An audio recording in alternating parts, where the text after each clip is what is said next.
ভবানী খুড়ো লণ্ঠনটা ঘরের মেঝেই রেখে অন্ধকারে চলে গেলেন মোমবাতি আনতে। আমি বললাম, লোকটা কেমন? ঠিক তোর মতনই, এই জগতের কোনো মানুষ না। এই জনমানবহীন জায়গায় এমন একটা পোড়া বাড়িতে কিসের জন্য যে একা পড়ে আছেন তাই আমি জানি না।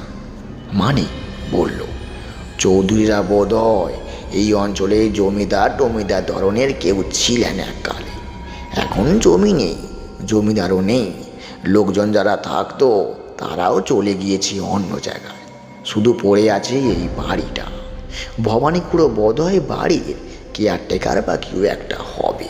ভবানী খুড়ো মোমবাতি নিয়ে এলেন। উনি নিঃশব্দে আসেন, নিঃশব্দে যান। পায়ের কোনো শব্দ সেখানে হয় না। একটা মোমবাতি জ্বালিয়ে ঘরের মেঝেই রেখে বললেন, কি বাবা, আজ আমি আসি। কিন্তু যেতে গিয়ে দাঁড়িয়ে পড়ে বললেন, রাতটা সাবধানে থাকবেন। মানিক বলল, কেন বলুন তো? ভবানী কোনো লণ্ঠনটা হাতে নিয়ে বললেন, বিদেশ বুঝে তো, সাবধানে একটু থাকা উচিত। ভবানী খুড়ো চলে যাচ্ছিলেন, কি মনে হলো বললাম, আচ্ছা দেয়ালে ছবিটা কার? ভবানী খুড়ো দাঁড়িয়ে পড়লেন, কাঁপা কাঁপা মুখে ছবিটার দিকে তাকালেন। একটু সময় তাকিয়ে রইলেন, তারপর চোখ নামিয়ে শীতল গলায় শুধু বললেন, ও হলো টুস্কি। বলে আর দাঁড়ালেন না, লণ্ঠন হাতে তাড়াতাড়ি চলে গেলেন। ভবানী খুড়োর আচরণটা আমাদের অদ্ভুত ঠেকল। আমি মানিকের দিকে তাকালাম, দেখলাম সেও অবাক হয়ে ভবানী খুড়ো চলে যাওয়ার পথের দিকে তাকিয়ে আছে। লোকটা বড় অদ্ভুত ধরনের, ছবির কথা বলতে কেমন যেন হয়ে গেলেন।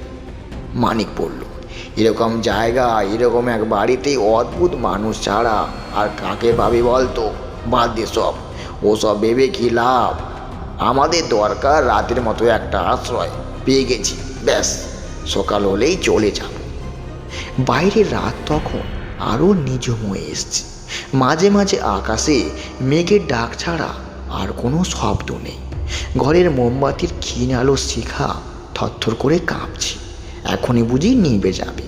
চারপাশে কোনো জনমানুষের সাড়া নেই, শুধু আমরা দুজনে যেন পেট পুরিতে জেগে আছি। একটু পরে আবার বৃষ্টি শুরু হলো, সেই সঙ্গে হাওয়া। মোমবাতিটা প্রায় ফুরিয়ে এসছে, খানিক পরেই সেটা নিভে যাবে। হাত ঘড়িতে সময় দেখলাম, 15 মিনিট বাকি আছে 10টা বাজতে। গাঁগঞ্জের হিসেবেই এটা অনেক রাত। আমাদের আর কিছু সেখানে করার ছিল না। সঙ্গের খাবার খেয়ে নিয়ে ঘরের দরজা বন্ধ করে বিছানায় শুয়ে পড়লাম। ব্যাগ দুটো মাথার নিচে থাকলো বালিশের মতো করে। কতক্ষণ দিয়ে শুয়েছিলাম আমরা ঠিক জানি না, চোখেও ঘুম জড়িয়ে এসেছিল। মানিকের কথায় আমার যেন তন্দ্রাটা কেটে গেল। বিকাশ, বিকাশ, দেখ রে, অদ্ভুত ব্যাপার। মোমবাতি তখন শেষ হয়ে নিভে গিয়েছে। ঘরের মধ্যে ঘোর অন্ধকার, বাইরে বৃষ্টি আর হাওয়ায় শব্দ। মনে হলো মানিক বিছানার ওপর উঠে বসেছে। বললাম, কি হয়েছে, বা দেখবো? মানিক বললেন, এই একবার দেয়ালের ছবিটা দেখতো, অন্ধকারে স্পষ্ট দেখা যাচ্ছে। ছবির দিকে তাকিয়ে ভয়ানক চমকে উঠলাম। এ কি অবিশ্বাস্য ব্যাপার! অন্ধকার ঘরে আর কিছু না দেখা গেলেও ছবিটা কিন্তু পরিষ্কার দেখা যাচ্ছে। এতটাই পরিষ্কার যেন দিনের আলোয় ছবিটা দেখছি, তেমনই উজ্জ্বল, তেমনই স্পষ্ট। চারধার অন্ধকার, শুধু ছবির জায়গায় অন্ধকার নেই। এ বা কেমন করে সম্ভব? মানিক বরাবরই যথেষ্ট সাহসী ছেলে, কিন্তু সেও দেখলাম অমন অবিশ্বাস্য ঘটনায় যথেষ্ট ঘাবড়ে গিয়েছে। বলল, ছবির দিকে তাকানোর কোনো দরকার নেই, আয় দুজনে চোখ বন্ধ করে রাতটা কাটিয়ে দিই। রাত কেটে যাবে এক সময়, এটা নিয়ে কোনো চিন্তা করিস না। ততক্ষণে দূরে কোথাও একটা কুকুরের কান্নার মতো কেউ ডেকে উঠল। কিছুক্ষণ সেই ডাকটা একটানা চলতে লাগলো। তারপর আস্তে আস্তে বৃষ্টি আর হাওয়ার শব্দের মধ্যে ডাকটা মিশে গেল এক সময়। ঘরের সামনে দিয়ে কি যেন একটা ছুটে গেল। শিয়াল কুকুর হবে হয়তো। আমি আর মানিক পাশাপাশি শুয়েছিলাম। ঘুমোনো তো যাবে না, চোখ বন্ধ করে কোনো রকমের রাতটা কাটিয়ে দেওয়া আর কি। যেদিকে দেওয়ালের ছবিটা, আমরা পাশ ফিরে তার উল্টো দিকে মুখ করে চোখ বন্ধ করে শুয়ে থাকলাম। বাইরে বৃষ্টি পড়েই চলেছে। দুর্যোগের রাত আস্তে আস্তে আরও গভীর হচ্ছে। এক অপার্থিব পরিবেশে আমরা বিনিদ্র হয়ে শুয়ে থাকলাম। তখন অনেক রাত। মানিককে ফিসফিস করে বলতে শুনলাম, এই ঘরের মধ্যে না কেউ হাঁটছে, নিশ্চয়ই আছে। হেঁটে চলে যাচ্ছে কোনো মহিলা, আমি যেন স্পষ্ট টের পাচ্ছি। এই ওঠ না ওঠ। আমি কান খাড়া করে শুয়ে রইলাম। প্রথমে কিছু না বুঝলেও একটু পরে টের পেলাম, হ্যাঁ, আমরা দুজন ছাড়া আর একজন আছি এই ঘরে। খসখস করে খুব ক্ষীণ একটা শব্দ হচ্ছে। শাড়ি পরে চললে যেমন শব্দ হয় সেই রকম। শুধু শব্দ নয়, অন্যরকম একটা গন্ধ ভাসছে এই ঘরে, যেন কোনো অজানা লোকের কাছ থেকে ভেসে আসছে এই গন্ধটা। কি মনে হলো, আমি ছবিটার দিকে তাকালাম, আর তাকাতেই অবাক হয়ে গেলাম। কি আশ্চর্য, ছবিটা তো আর দেখা যাচ্ছে না। সব কিছুর মতো ছবিটাও অন্ধকারের ঘরের দৃষ্টিগোচর হয়ে আছে। আমার শীত দাঁড়াবে একটা হিমেল স্রোত নেমে গেল। যে ছবিটা একটুখানি জল জল করছিল, সেটা এখন আর দেখা যাচ্ছে না। তবে কি ওই ছবির সঙ্গে এই ঘরের কারোর কোনো সম্পর্ক আছে? বললাম, মানিক দেখ দেখ না, ছবিটা কিন্তু অন্ধকারে আর দেখা যাচ্ছে না। মানিক ছবিটার দিকে তাকালো। বুঝলাম সেও ছবিটা দেখতে পাচ্ছে না।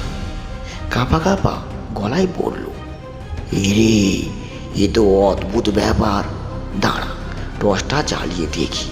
তখনই খিলখিল করে মেয়ালি হাসির একটা শব্দ শোনা গেল ঘরের মধ্যে। কে যেন দৌড়ে গেল দরজার দিকে। সঙ্গে সঙ্গে মানিকের টর্চ জ্বলে উঠল। দরজা খুলে এইমাত্র বাইরে গেল। তার শাড়ির আঁচলের প্রান্তটা নিমেষের জন্য যেন আমরা দেখতে পেলাম। অবিকল একই শাড়ি। ছবিটায় মেজে শাড়ি পরে আছে, সেই একই শাড়ি।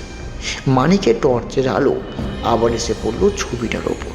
এ কি, ছবি কোথায়? একটা সাদা কাগজে শুধু ছবির ফ্রেম আটকানো রয়েছে, আর কোনো ছবি নেই। টর্চ নিভিয়ে আমরা দুজনে ঘেঁষাঘেঁষি করে হিম হয়ে বিছানায় বসে রইলাম। সারা রাত অবশ্য আর কোনো ভৌতিক ব্যাপার ঘটল না। ভোরে আলো ফুটতে না ফুটতেই এক মুহূর্ত দেরি না করে ব্যাগ নিয়ে আমরা বেরিয়ে পড়লাম চৌধুরী বাড়ি থেকে। যাওয়ার সময় ভবানী খুড়োকে বলে যাওয়ার হলো না। কাছে পিঠে কোথাও তাকেও দেখলাম না। মনে হলো তখনও তিনি ঘুম থেকে ওঠেনি। কিন্তু তার জন্য আর দেরি করা চলে না। সকালে ট্রেনটা আমাদের ধরতেই হবে। তখন আর বৃষ্টি নেই, যদিও আকাশে মেঘ ঢেকে আছে। আধ মাইল রাস্তা হনহন করে হেঁটে সকাল সকাল স্টেশনে পৌঁছে গেলাম। স্টেশন মাস্টার স্টেশনেই ছিলেন। আমাদের দেখে বললেন, এই যে আসুন আসুন, আর কিছুক্ষণের মধ্যে আপনাদের ট্রেন চলে আসবে। ঠিক আছে, লাইন ক্লিয়ার হয়ে গেছে, বসুন, চা খান। টেবিলের উপর একটা বড় ফ্লাস্ক ছিল, সেখান থেকে 2 কাপ চা ঢেলে আমাদের দিলেন তিনি। সকালে গরম গরম চা খেয়ে বড়ই ভালো লাগলো আমাদের। কায়ের চাপে চুমুক দিয়ে মানিক বলল, আচ্ছা চৌধুরী বাড়ির ব্যাপারটা কি বলুন তো একটুখানি। অদ্ভুত সব ঘটনা ঘটতে দেখলাম কাল রাতে। স্টেশন মাস্টার বললেন, তা তো বলবো বলেই তো আপনাদের বসতে বললাম। আপনারা তো দিব্যি একটা রাত কাটিয়ে এলেন, কিন্তু রাতে থাকা তো দূরের কথা, দিনের বেলাতেও কেউ পাওয়া যায় না ওই বাড়িতে। আমি বললাম, তা কেন বলুন তো? সে অনেক কথা, যতটুকু জানি আমি তাই বলছি। স্টেশন মাস্টার ডিবে থেকে একটি নস্যি নাকে দিলেন, রুমাল দিয়ে নাক মুছলেন, তারপর আমাদের দিকে চেয়ে বললেন, শুনুন তবে, স্টেশন মাস্টার যা বলবে তাই এরকম। অনেক বছর আগে চৌধুরীরা এই অঞ্চলে সম্পন্ন যোদ্ধা ছিলেন, কিন্তু পরপর কয়েক বছর ভয়ানক অযমনা হওয়ার পরে থেকে গেলেন শুধু তাদের বংশধর ভবানী ঠাকুর, যাকে সবাই এখন ভবানী খুড়ো বলে চেনে। তিনি গেলেন না শুধু একটাই কারণে, নিজের একমাত্র সন্তান আদরের কন্যা টুস্কির জন্য। অকালে স্ত্রী গত হওয়ার পর ভবানী খুড়ো এই মেয়েকে নিয়েই থাকতেন। হাসি খুশি, চঞ্চল, দেখতেও খুব সুন্দর ছিল টুস্কিকে, আর তাতেই তার মৃত্যু হলো। তো এই মেয়ের যখন বিয়ের বয়স হলো, পাত্রের খোঁজ খবর চলছে। এমন সময় একদিন বাড়ির বাগানে সাপ কামড়ালো টুস্কিকে, আর তাতে তার মৃত্যু হলো। মৃত্যুর এই আঘাতকে কোনোভাবেই মেনে নিতে পারেনি ভবানী খুড়ো। কোথাও গেলেন না, আদরের মেয়ে স্মৃতি আঁকড়ে পড়ে রইলেন এই বাড়িতে। কেমন যেন পাগল পাগল হয়ে গেল মানুষটা। ভালো করে খাওয়া দাওয়া আর করেন না, বাইরে বেরোন না, বাড়ির মধ্যে প্রেতগ্রস্তের মতো। ঘটনা কি শুধু এই? মানিকের প্রশ্নে টিউশন মাস্টার মাথা নাড়লেন। না না, এটা শুধু ঘটনা নয়, আরও একটু বাকি আছে, সেটাই তো আসল।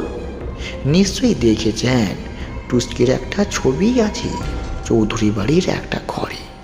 লোকে বলে প্রত্যেক বছর আষাঢ় মাসের 27 তারিখে সেই ছবি নাকি জীবন্ত হয়ে ওঠে। গভীর রাতে ছবি থেকে নেমে আসে টুস্কি।